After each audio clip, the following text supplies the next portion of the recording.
Assalamualaikum warahmatullahi wabarakatuh. Kami dari kelompok 5 akan mempresentasikan materi tentang karakteristik generasi Z dan Alpha. Untuk mengefisienkan waktu, kita langsung saja masuk di pemateri pertama, yaitu Saudari Sulfianti. Assalamualaikum warahmatullahi wabarakatuh. Perkenalkan, saya Sulfianti dari kelompok 5. Baiklah, saya akan menjelaskan karakteristik generasi Z. Karakteristik generasi Z adalah generasi digital yang mahir dan gandrung akan teknologi, informasi, dan berbagai aplikasi komputer. Informasi yang dibutuhkan untuk kepentingan pendidikan maupun pribadi akan mereka akses dengan cepat dan mudah. Anggota generasi Z tidak mengenal dunia tanpa smartphone atau media sosial. Ketika iPhone dirilis pada 2007, anggota tertua dari generasi ini baru berusia 11 tahun dan anggota bungsu belum dilahirkan. Mereka mengetahui semua seluk-beluk teknologi, bahkan kemampuan teknologi mereka seakan bawaan dari lahir. Selanjutnya, sangat suka dan sering berkomunikasi dengan semua kalangan khususnya lewat jaringan sosial seperti Facebook, Twitter, Line, WhatsApp, Telegram, Instagram, atau SMS. Melalui media ini, mereka jadi lebih bebas berekspresi dengan apa yang dirasa dan dipikir secara spontan. Selanjutnya, ketika platform seperti Facebook dan Twitter pertama kali keluar, milenial dan generasi yang lebih tua menggunakan tanpa memikirkan dampak. Seiring waktu, mereka menyadari bahwa mengumbar hidup di mata publik dapat dengan mudah menghantui mereka. Generasi Z telah belajar dari kesalahan-kesalahan tersebut dan memiliki platform yang lebih bersifat privasi dan tidak permanen.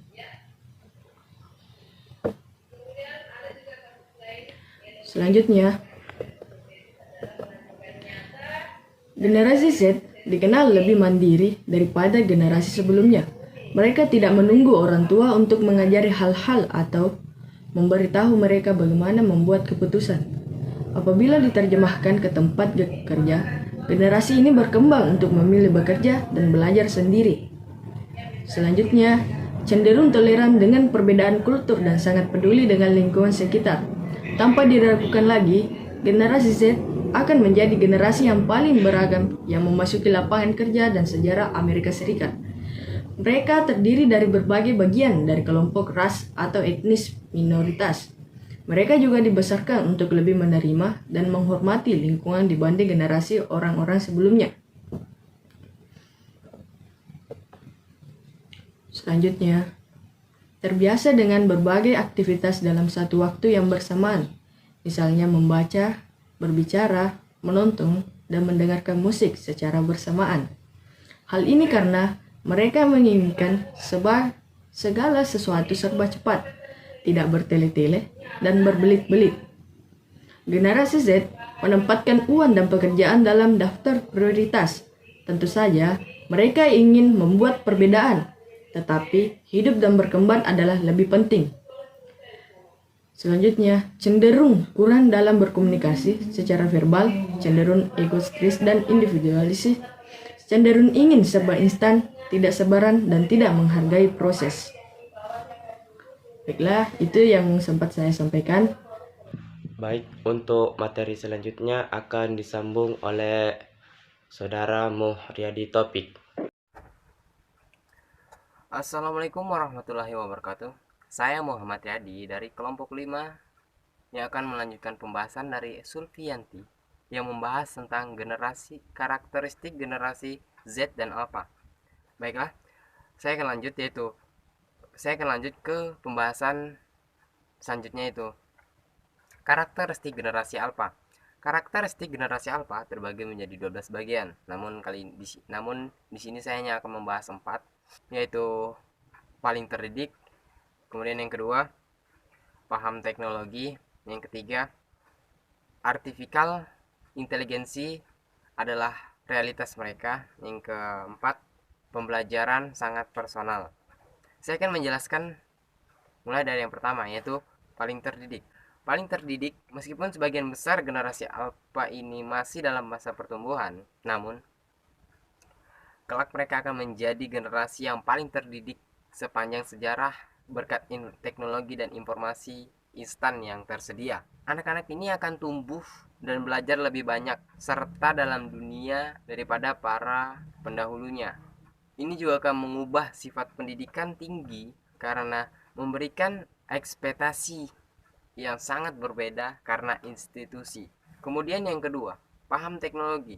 Orang tua dari anak generasi alpha mungkin lahir saat teknologi dimulai, tetapi para generasi alpha akan menjadi orang yang memiliki integrasi teknologi tanpa batas ke dalam setiap aspek kehidupannya.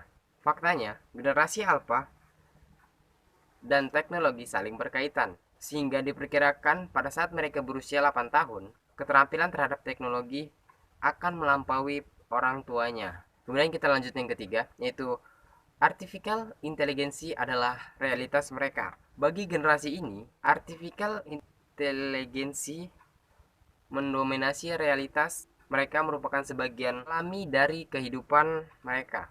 Ini juga menjadi faktor bagaimana mereka akan melihat dunia dengan banyaknya informasi yang disajikan. Kemudian kita lanjut ke bagian yang keempat, yaitu pembelajaran sangat personal. Generasi alpha terbiasa memiliki akses langsung ke informasi yang dibutuhkan, sehingga membuat metode pembelajaran lama menjadi hal yang kuno baginya. Anak-anak generasi itu pun akan belajar dengan kecepatan mereka sendiri. Pengalaman belajar yang dipersonalisasi dan ditargetkan untuk mengimbangi kemampuannya. Bersama dengan ruang kelas, modul, dan tutorial pembelajaran online akan memfasilitasi pendekatan mereka terhadap pendidikan.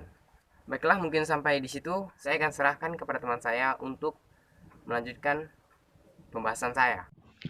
Selanjutnya, saya persilahkan untuk saudara Reski Awaluddin untuk menyambung materi dari Muhammad Riyadi Taufik. Baik, terima kasih atas kesempatan yang diberikan. Baik, saya akan melanjutkan materi dari saudara Riyadi. Materi kelima itu media sosial jadi mode interaksi sosial. Generasi alpha akan berinteraksi secara bersosialisasi secara dominan dengan teman dan rekannya melalui media sosial. Dengan media sosial, anak-anak ini akan selalu terhubung sepanjang hari dan membawa serta kekhawatiran tentang privasi dan bullying di media online. Penerimaan seorang anak untuk bersosialisasi pun dihitung dengan seberapa besar mereka disukai secara online. Meskipun hal ini kini menjadi norma, anak generasi alpha perlu dipelajari tentang pentingnya interaksi dengan orang yang lain secara langsung dan bertatap muka. Yang keenam, tidak suka berbagi. Etnografi telah mengungkapkan bahwa generasi alpha tidak suka terlalu banyak berbagi. Ini berbeda dengan generasi sebelumnya yang lebih suka berbagi. Yang ketujuh, tidak suka mengikuti aturan. Generasi alpha tidak dapat dibatasi oleh aturan seperti generasi sebelumnya. Energi yang mereka miliki sulit ditahan karena dunia digital yang menghubungkan mereka dengan perspektif tak terbatas untuk membentuk kebutuhan diri sendiri. Yang kedelapan, tidak bisa diprediksi. Tidak seperti generasi sebelum yang dapat diprediksi seseorang dari generasi sebelumnya yang menargetkan generasi alpha dalam beberapa urusan akan merasa jengkel karena anak generasi alpha dapat terus berubah dan tak bisa diprediksi. Mereka juga cenderung lebih individualistis dan karenanya generasi alpha tidak termasuk dalam kategori orang yang dominan. Jadi, pada saat menemukan cara untuk memprediksinya, mereka bahkan dapat menunjukkan perilaku baru. Yang kesembilan, masa kecil sangat berbeda. Tidak seperti orang tua, generasi milenial yang menikmati waktu luang dengan mereka bermain di luar ruangan dan menghabiskan waktu tanpa melakukan apa-apa.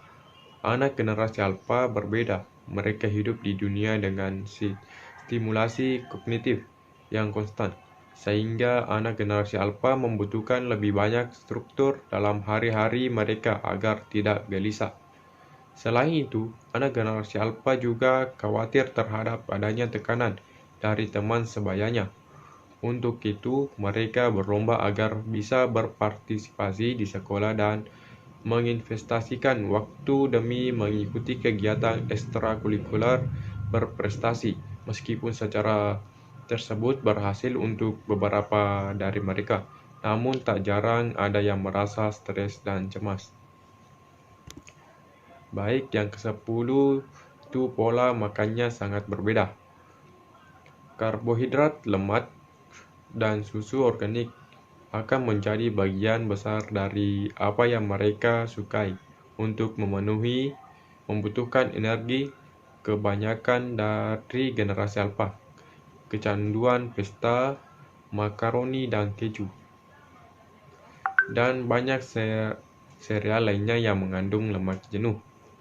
Selanjutnya saya akan menyambung materi dari Rizky Awaludin, karakteristik generasi alfa. Poin ke-11. Mereka hidup saat ini. Kekhawatiran tentang kehidupan di masa depan hampir menghilang kepada generasi ini. Tren hidup saat ini populer dengan para generasi alfa, yang mana anak-anak ini hanya mengkhawatirkan hidup yang dijalani hari ini. Kemudian poin ke-12 yaitu gayanya Funky. Anak generasi alfa lebih fokus pada gaya dan kenyamanan individu daripada norma sosial, sehingga mereka diperkirakan menjadi generasi yang paling suka pamer. Funky adalah istilah wajib bagi remaja yang mengaku gila gaul. Tak heran bila kemudian banyak teman-teman remaja yang mencoba tampil funky hanya untuk disebut gaul. Mulai soal dandanan sampai soal musik. Gaya rambut yang dicat warna-warni atau yang dipermak seperti durian, atau gaya rambut yang disulap seperti topi Romawi, itu baru gaya rambut, belum lagi pakaian. Dalam dunia gaya, funky ini banyak terjadi pembalikan makna. Kata funky yang sebenarnya berarti busuk, mengalami pergeseran makna menjadi makna seolah positif. Menurut Ahmad Haldani, funky merupakan kata sifat dari kata dasar funk yang berarti bau atau busuk. Demikianlah presentasi yang telah kami lakukan. Jadi kesimpulannya itu, walaupun generasi Z dilengkapi dengan kemajuan teknologi yang canggih, namun mereka hanya merasakan kesenangan melalui permainan digital saja. Permainan-permainan seperti lompat tali, petak umpet, atau permainan tradisional lainnya tidak dapat lagi dirasakan oleh generasi Z. Situasi ini didukung dengan minimnya lahan bermain, kurang tersedia di kota-kota besar, terutama lahan terbuka hijau. Tidak bisa dipungkiri juga bahwa generasi ini terkadang bersifat egosentris dan individualis. Mereka menginginkan halnya yang serba instan, kurang menghargai proses, dan terkadang tidak bisa mengontrol emosi.